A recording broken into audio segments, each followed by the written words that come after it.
Good morning, everyone. Welcome to the Money Sex Gen X podcast. My name is Eric McLeod. I'm here with my partner in podcasting, Mr. Scott Stewart, aka Big Stu. Bo, bo, bo, bo. Yes, sir. We are here and we are having a great conversation this morning about what does it mean to be pro-Black. Yeah. What does it mean to be pro-Black? Now, I want to talk to you all about why I wanted to do this episode. This weekend, we had a Howard versus Northwestern football game. It was at Northwestern's field. Took my family, Big Stu. Was feeling pretty good about myself. It was a nice outing. We're walking to the stadium. I decided to wear my business school cap, my Kellogg Northwestern cap. Didn't think much about it. Felt like the right thing to do. Yeah. As we're walking to the field, started getting a couple of comments from my family. Won't mention which family members. I'll keep them anonymous, but just a couple of little snipes here and there. So I was like, all right, I didn't think much of it. But the closer we got to the stadium, to Ryan Field, more and more comments began to ensue. From the family. From the family. So I'm like, okay, they trying to y'all trying to play me, like, what's going on? So by the time we're about to walk across the street, I'm coming back at them now because I feel some kind of way because of the comments. You know what I mean? And we start getting into this who's pro-Black and all this stuff. And then we walk across the street and I see all these other beautiful Black people representing Northwestern as well. Okay. Now they got on more than just a cap. They got on sweaters. They got on purple pants, socks, the whole nine. And of course, you got Howard representing as well. So they had a parking lot and they had tents set up. So everybody is beautiful. You got the Northwestern Black people, socializing with the Howard people, right? Yeah. But for some reason, my family is still talking crazy. He's still talking crazy. So I'm like, look, if y'all supposed to be so pro-Black, why don't you all go over here and network with some of these Howard people that's standing over here in the parking lot? Okay. Right? Okay. They got shook then, they froze up. And, so we stopped. So I was like, this is going to game. Y'all tripping. So anyway, that was the reason why this came to mind. And so we went to the game. We had a really nice time, took pictures and all of that. And then after the game, we got into another debate. So I was like, you know what? This is worthy of an episode. Okay. So I wanted to ask you, have you ever been in a situation where you felt like you had a different definition of being pro-Black than the people around you? I can't say that I have. I don't think that I don't recall being in a situation where I've had to define what it is to be pro-Black. I don't recall it. I'm not saying it hasn't happened. I just can't think of it and haven't been able to think of it since this topic was introduced. That's good. I'm glad to hear that. And I think that might have been my first time where I felt like I had to, later I felt like I was defending myself. And I'm like, why am I defending myself to them? In my mind, I'm like, I'm way more pro-Black than the people I'm talking to. But anyway, they don't think so. So, and it wasn't like they were directly saying that I wasn't pro-Black, but it was like, they were insinuating kind of thing. But anyway, I went and looked up what does pro-Black mean. I like to always have a definition, and I want to get yours, but it says a lifestyle that encourages economic growth and development of the Black people as a whole, with a purpose of increasing the wealth and population of Black people around the world, whether it be spending money with Black-owned businesses in your communities or online, promoting love for Black people and encouraging Black youth, and then uplifting Black people in America to be proud. That's just one definition that I pulled up. What is your definition? My definition of being pro-Black is being in support of people who are of African descent in an uplifting manner. Support of Black people of African descent in an uplifting manner. Okay, I like that. It's kind of broad, So I'm Well, asking you, what does because that it look covers like a on a lot. day to day? What does Yeah, that I look mean, like? I'm pro-black. I'm for black people and the black agenda, however that may look, as long as it's for the advancement of black people. Okay. I still want to know, what does that look like on a day to day basis? I love Well, the definition, but what does it look like? I mean, it looks like redefining black. You know, black has a connotation in our society as being something that's dirty and undesirable. As a matter of fact, I decided to some years ago when Jay-Z dropped the Black album and he went all black everything. For example, you know, if and so what that meant for me is at the time, I remember buying a watch that has a black band, black face, black numbers, like it was just black. I remember at one point thinking that if you wore all black as a man, then you must be in some sort of gang or motorcycle gang. To redefining that as being fashionable, that's a sign. When I see somebody in pro that's all black, they're not necessarily a Black Panther or a threat, that it can be fashionable. When I identify, I'm looking for businesses that I can support, communities that I can help uplift. I'm looking for ways to enhance the experience and experiences of black people. It doesn't mean that just because you black can have a business that I'm automatically going to do business with you, but I'm going to seek out people who look like me first in an effort to support across all areas of my life blackness. Okay. I like that. I can understand that. And I agree with a lot of it. And I'm glad we're having this conversation. So I had to really think about, okay, what do I believe pro-black is in 2023? I feel like it's about, and I was reading a lot about this online, Stu. The word power kept coming up. Power. Yeah. Power. And they were basically, a lot of different black people were saying you can't have pro-blackness without power. You can't have pro-blackness without power. And I thought about that. Wow. And I'm like, okay, I can get with that. And I think for me, what it means is, and I'm going back to my family, you can't, you're just going to a football game and rooting against a PWI, and you're rooting for the HBCU, and you didn't go to HBCU, mind you. That to me is not enough. That's my opinion. It's not enough. What about creating jobs for black people?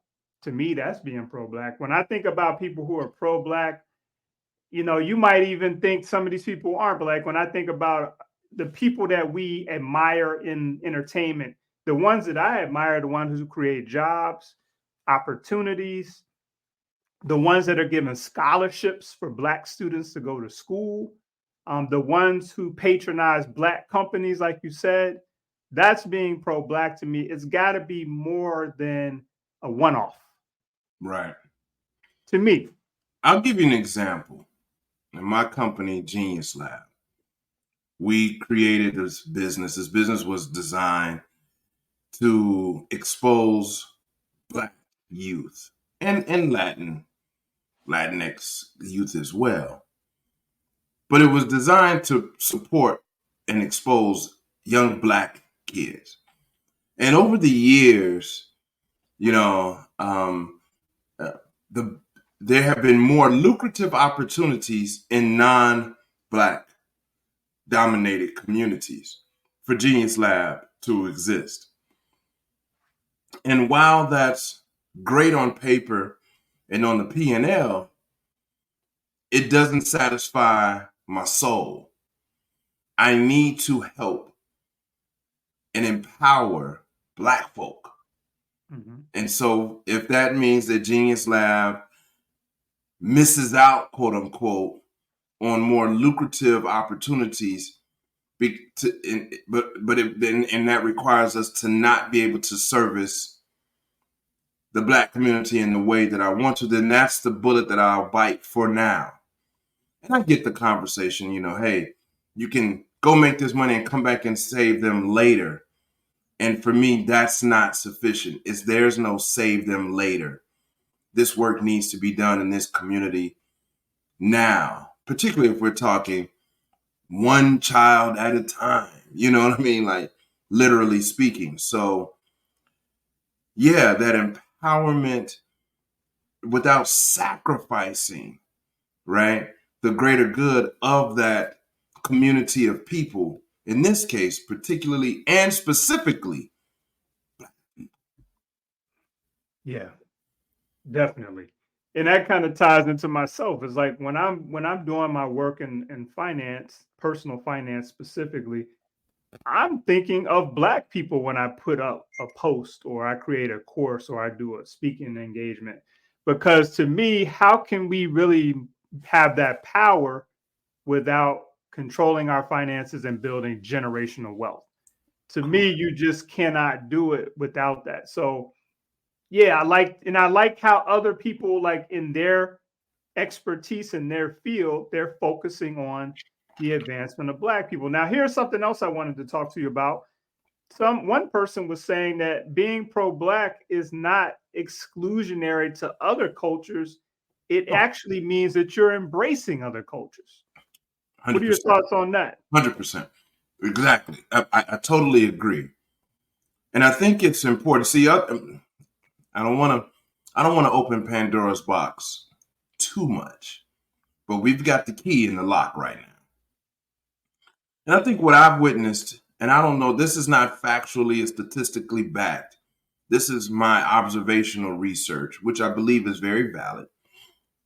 When I'm thinking about my experience of observing other cultures, I don't hear other cultures saying that they're pro fill in the blank for whatever that culture is. It's something that they just do. But because of our history as a people and our brokenness in our background, we've had to overtly communicate and articulate our intentions in being inclusive of ourselves because no other cultures are putting our agenda ahead of theirs. So we need to put our agenda first, but it doesn't mean we're not open to serving anyone. It doesn't matter, but it needs to be clear that we are seeking to empower Black folks. I think, and I don't think that we need to necessarily say it as much as we need to actually just do it. I hope that made sense. Yes, it does. It does. And I feel like, to add on to your point, is for us to be pro-Black, it's like the introduction of having other cultures actually respect us, because if they're doing it in their culture and they don't have to keep saying it and they're just doing it, how would they take us seriously if we're not doing it for our culture? And then it also made me think about, from what you just said, is, we can't just talk. We do have to be doing things and try to get on the same page as a culture about what are pro-Black actions. Because one of the things that made me a little sad about the conversation I was having with my family is I felt like their definition was a very social media based definition, and Oh, it wasn't a real life practical definition. Because I'm looking at them, I'm like, how many Black people have you actually helped this week? this Right, week. right, or today actually. And I know what the answer is to that. And so that was a little disconcerting, but I get it. I'm not here to judge, even though Sure. I got judged. But when we think about pro-Blackness, I feel like I want to be an example of someone who just does the work. I'm not looking for a trophy or any kind of recognition, but I'm doing it because that's just what I feel like needs to be done. And I don't feel like, to your point, I need to walk around and keep saying I'm pro-Black. I don't think I've ever even said that out loud, and I don't think I will start doing that. May I? ask a question. This is not on the agenda. Or pose, let me just pose this. And again, it's Stu's moment of transparency, right? It's one of the reasons why I've never applied for my MBDW license certificate. I've never felt, and I think you and I had this conversation in the past, but why do I have to say I'm a Black-owned business? Why do I have to apply to compete for contracts that are designed only for, why can't I just be a business, recognized as a business, go through the door as a business? I'm Black. Why do I have to sign up for a label, a tag that says, oh, this is a Black business? Create some set-asides. I don't want the set-asides. I want to dig in the whole pie. Right. To your point. Yeah. That's I don't feel like I need to wear the label that says, oh, I'm a Black-owned business. I'm Black and I own a business. I own a business and I'm Black. Does that make sense, Eric? Yeah, I totally understand. I can see both sides of it, but I totally understand what you're saying. I think from other people's perspective, I haven't done it either, by the way, but I think other people are saying, hey, if things were fair, I wouldn't have to do this. So I'm putting myself in the mix, because if I don't feel like I'm going to get anything that I'm entitled to as a business owner. And I don't, it's like, it's not if things are fair. I think if I'm trusted and if my quality is right, that's what matters most. Mm-hmm. If my output, if I'm delivering what I say I will deliver to the customers and they find value in it, it's not about fairness at this point. I get it. There's some contract, there's some industry specifically where there's just not a lot of Black representation. And so you got to carve out a lane for Black businesses to participate in that ecosystem. I get it. That makes sense to me, but not in every sense, right? And so I digress. I didn't want to open the Pandora's box too much. I think there are some industries where a lane needs to be made to ensure that there is an opportunity, an equal access to opportunity for Black-owned businesses, for sure, 100%. I do agree with that. No doubt. Hey, if you're just tuning in, you're rocking with the Money, Sex, Gen X podcast. This is episode 44. No, I think it's 45, actually, Stu. We're on episode 45. What does it mean to be pro-Black? If you're tuning in on YouTube Live right now, drop some of your comments in the chat. Questions, thoughts, perspectives. We love to know what other people's view in 2023 is of being pro-Black. Yeah. Pro-Black. Now, Stu, I want to ask you, has your definition of being pro-Black changed over the years? Has it pretty much been the same? I would say it's pretty much been the same. Again, this is the first conversation that I've had in my life that I can remember. Somebody may say, no, Stu, we talked. Maybe we did. This is the first conversation that I can remember about this topic. Just even defining what it means to be pro-Black. I mean, I think about some songs in the 90s, whether it was Jungle Brothers, or De La, or J. Rue the Damager, Poor Righteous Teachers. That's like that, Black Star. Yep. They supported just like being proud to be Black. And actually, they even supported, representing your Blackness in a way that others can be proud of, right? And so, it's just like, I'm giving you the first, I'm giving Black, I'm going to my people first. That's pro-Black. Let me check out with my people first. And then we'll deal with what comes next. Does that make sense? Yeah, and it makes me think about how, Public Enemy, Queen Latifah, De La Soul, Tribe Called Quest. The other thing that I got when I was younger is that I can be pro-black, but I don't have to be like the next person, right? A lot of those MCs from that time period, they had their own sort of vibe and the way that they carried themselves, but the mission was the same. Yeah, I agree. I agree, brother. I Now agree. we got to talk about 2023. We both have children. Yeah. Some of our children are young adults, some are teens, and others are very, very young. What examples are there out there for them right now of pro-blackness? Can you think of anybody in the media that you would say, you know what, that guy or that woman is pro-black? Right now, the first person that comes to mind in this conversation with you specifically, Eric E. Money, is Dame Dash.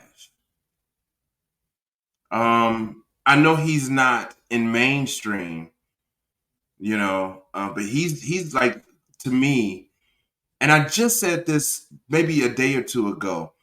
He's my modern day Russell Simmons. He's my up to date Russell, and I think that because you put me on Dame, mm-hmm. I wasn't even paying attention to Dame. I was holding on to the past version of Dame, and you was like, "Nah, check him out again."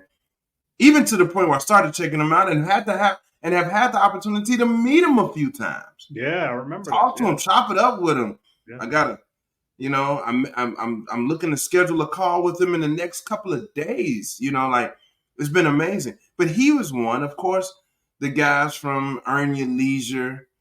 I don't know too much about pop culture.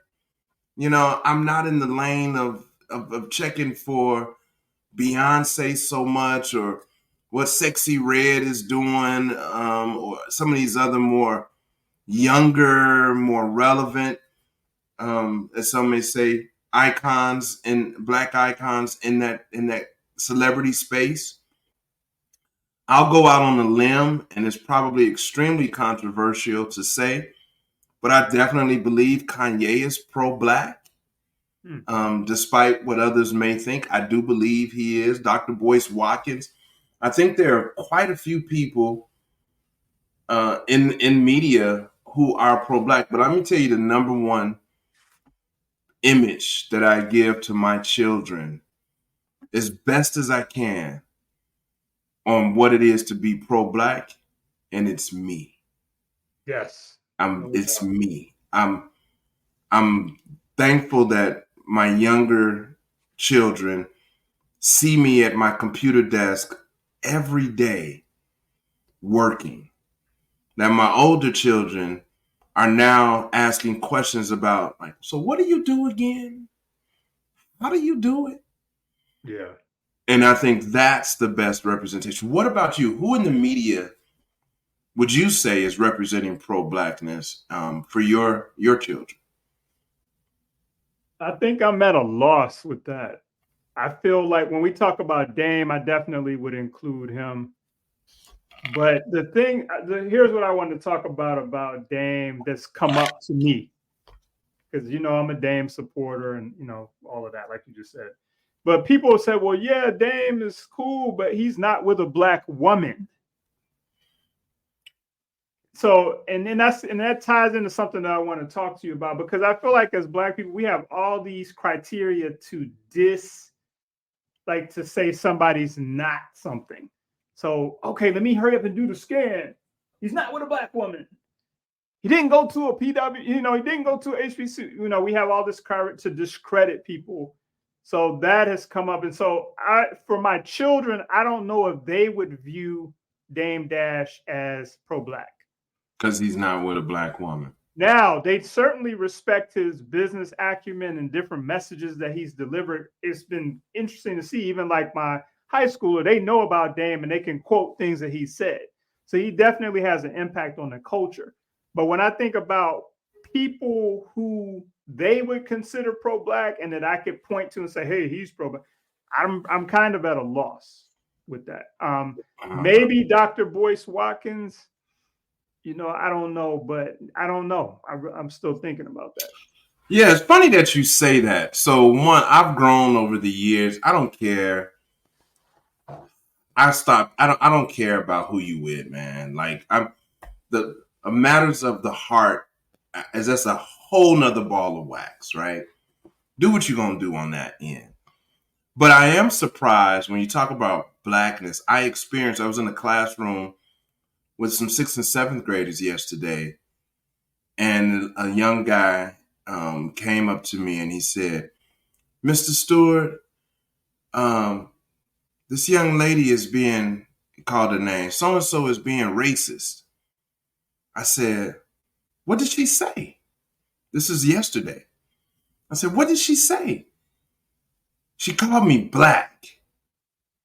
Yeah. And I said, "Well, you are black." And he was like, "Well, she's black too." And then she said, "Well, I'm not as black as he is." Yeah. So this idea of colorism Yeah. is still happening Yeah, it in the is. minds of our babies. So when we talk about she's not white, or you not with a black woman, or he with a high yellow, he with a light skinned chick, he only date light skinned chick. He that's again, maybe that's another topic we talked about. You can go check our past episode when we talked about colorism in Yep. one of our past episodes. One of our biggest Revisit streamed that. episodes too. Say it again. That was one of our biggest streamed episodes, like one of our most Colorism, streamed man. episodes.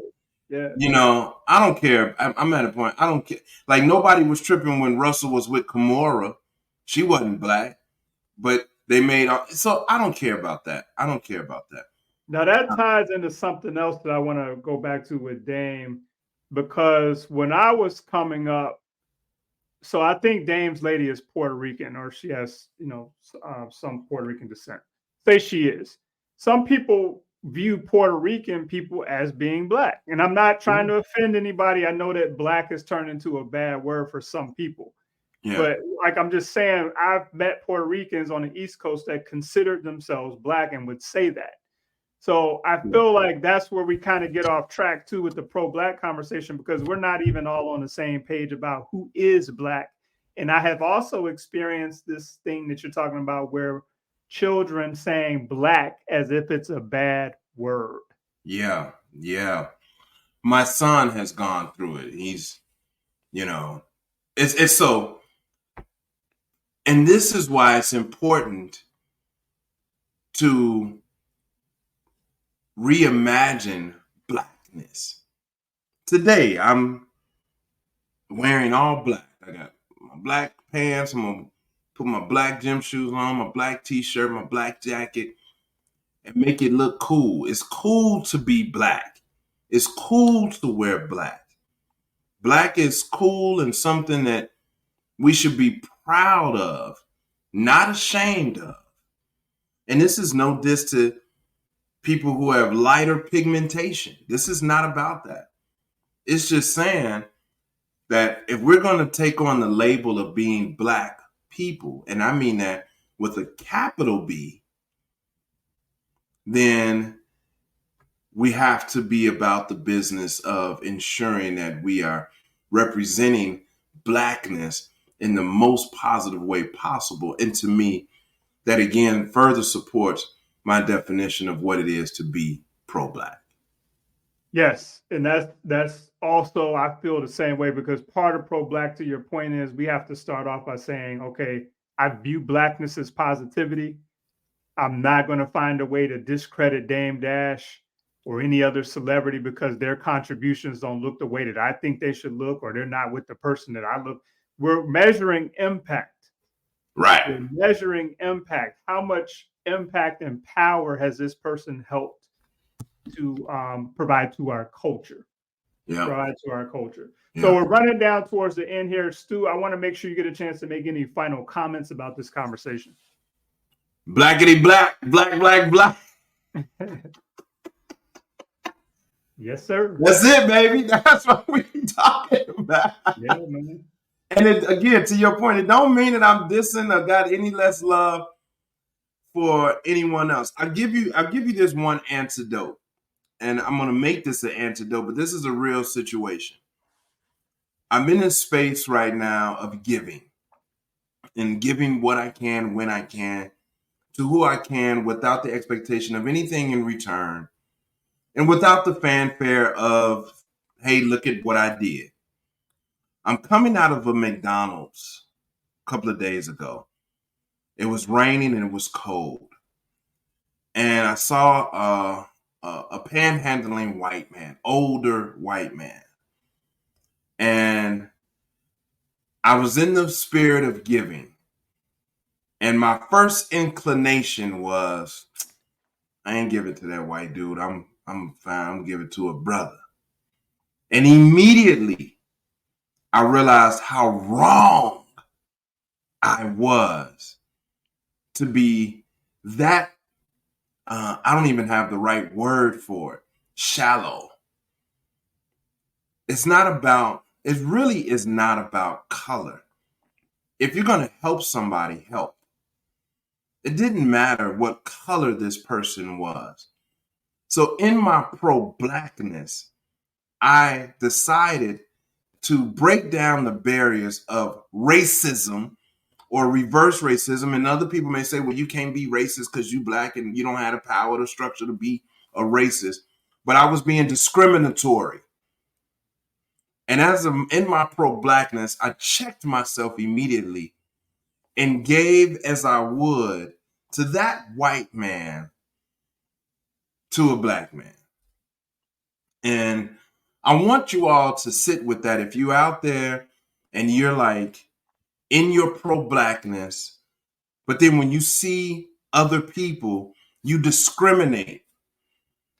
Ask yourself, are you part of the problem or part of the solution?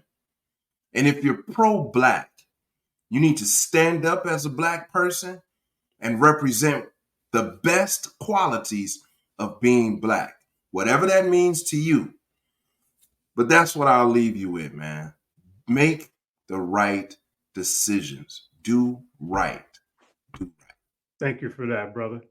I'll conclude by saying this. I'm happy to say that my children recognize me as being pro-black, so that makes me feel really good. They know that I've introduced them to blackness. But also piggybacking off of a couple things Stu said in this episode, really I'm thinking about pro-blackness is about uplifting humanity. It's so we talked about embracing other cultures. So we're trying to be better so that humanity can be better. And this isn't some watered down comment because we're trying to be politically correct. This is how I actually feel. I'm trying to show up the best that I can every day to, yes, help Black people, but also to help humanity when we're stronger. And this is the point that I feel like a lot of cultures may not get. When your culture is stronger, it makes the culture stronger. It makes humanity that much stronger. If we got weak links in the culture and humanity, everybody has to deal with and address that. So I'll leave you with that in terms of my view of pro-Blackness. I hope that you all have enjoyed this episode. We try to have topics where Stu and I don't believe we have all the answers, but we're open to discussing them. Hey, if you like these conversations, make sure you follow us on the major social media platforms. We're streaming this live on YouTube. All you have to do is type in Money Sex Gen X. We're on IG, Facebook, and we also have an Apple podcast. And if you're listening on Apple Podcasts, we would love it if you would leave us a review. Tell people what you liked about the show. If we made you think about things differently or we had some points that you agree with, let us know. And hey, check us out for our next episode coming up very soon. Until the next time, Stu. Peace. Peace.